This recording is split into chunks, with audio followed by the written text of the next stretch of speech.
qu'est-ce que la pratique réparatrice? La pratique réparatrice est un ensemble de stratégies qui peuvent transformer les milieux d'apprentissage en établissant des relations saines et en apprenant au personnel scolaire à réagir plus efficacement devant les comportements difficiles. Le principe fondamental de la pratique réparatrice est que les personnes de tous les âges sont plus heureuses, plus prêtes à coopérer, plus productives et plus aptes à apporter des changements positifs lorsque ceux qui sont en position d'autorité cherchent à collaborer plutôt qu'à diriger. La pratique réparatrice apporte un sentiment d'appartenance, de sécurité et de responsabilité sociale à l'environnement d'apprentissage.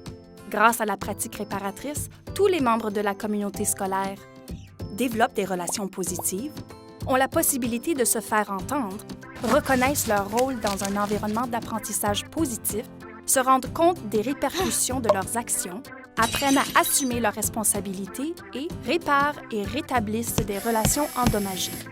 La pratique réparatrice est plus efficace lorsqu'elle est appliquée dans toute l'école et qu'elle se fonde sur l'engagement des dirigeants d'école, l'engagement de l'ensemble du personnel de l'école à collaborer les uns avec les autres, le perfectionnement professionnel qui renforce la capacité de l'enseignant à comprendre les élèves, à répondre à leurs besoins et à les appuyer, l'emploi de plusieurs stratégies différentes dans le courant de la journée, la disponibilité des soutiens et des services pour les élèves vulnérables et l'engagement à collaborer avec les partenaires communautaires et les familles.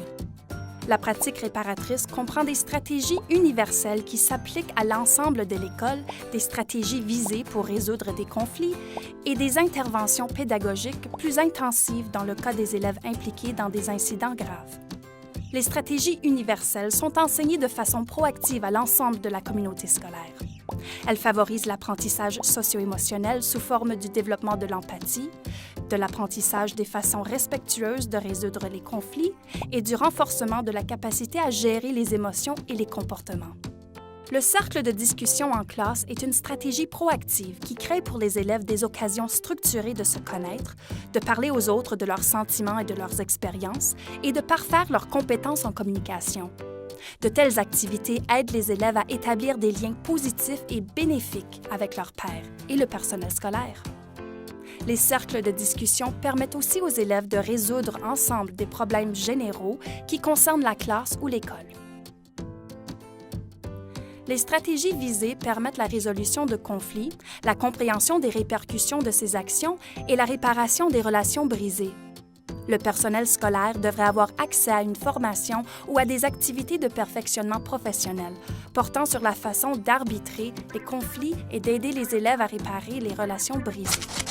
Les stratégies visées peuvent être intégrées à la journée scolaire pour encourager la réflexion et aider les élèves ou les petits groupes d'élèves à déterminer ce qu'ils ressentent et en quoi leurs comportements ont des répercussions sur les autres. Par exemple, le personnel scolaire peut utiliser une série de questions de réflexion pour aider les élèves à résoudre des problèmes et des conflits mineurs. Les interventions intensives, telles que les conférences réparatrices, sont employées uniquement pour répondre à des incidents graves dans la communauté scolaire. Elles peuvent prendre la forme de rencontres formelles menées par une personne formée et réunissant des parents, des travailleurs sociaux et d'autres personnes concernées.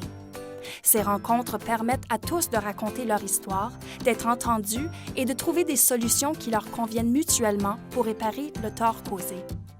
La mise en place de diverses stratégies pour soutenir la pratique réparatrice éliminera les comportements négatifs ou en réduira le nombre, tout en créant les conditions nécessaires pour le développement de relations saines dans toute l'école. Les avantages d'une pratique réparatrice sont un environnement scolaire plus sécuritaire et plus bienveillant, un environnement d'enseignement et d'apprentissage plus efficace, un engagement de la part de tous à s'écouter, une réduction de l'intimidation et de la fréquence des autres sortes de conflits interpersonnels, une réduction du nombre de suspensions et d'expulsions, une plus grande conscience de l'importance des liens interpersonnels et des relations saines. Grâce à une vision et à un engagement commun, à un leadership collaboratif et à la formation professionnelle des adultes dans l'école, la pratique réparatrice peut contribuer à créer un milieu d'apprentissage accueillant, bienveillant, respectueux et sécuritaire qui permet à tous les élèves de mieux réussir leur apprentissage. Pour en savoir plus sur la façon de créer des environnements d'apprentissage accueillants, bienveillants, respectueux et sécuritaires, consultez le site web d'Alberta Education.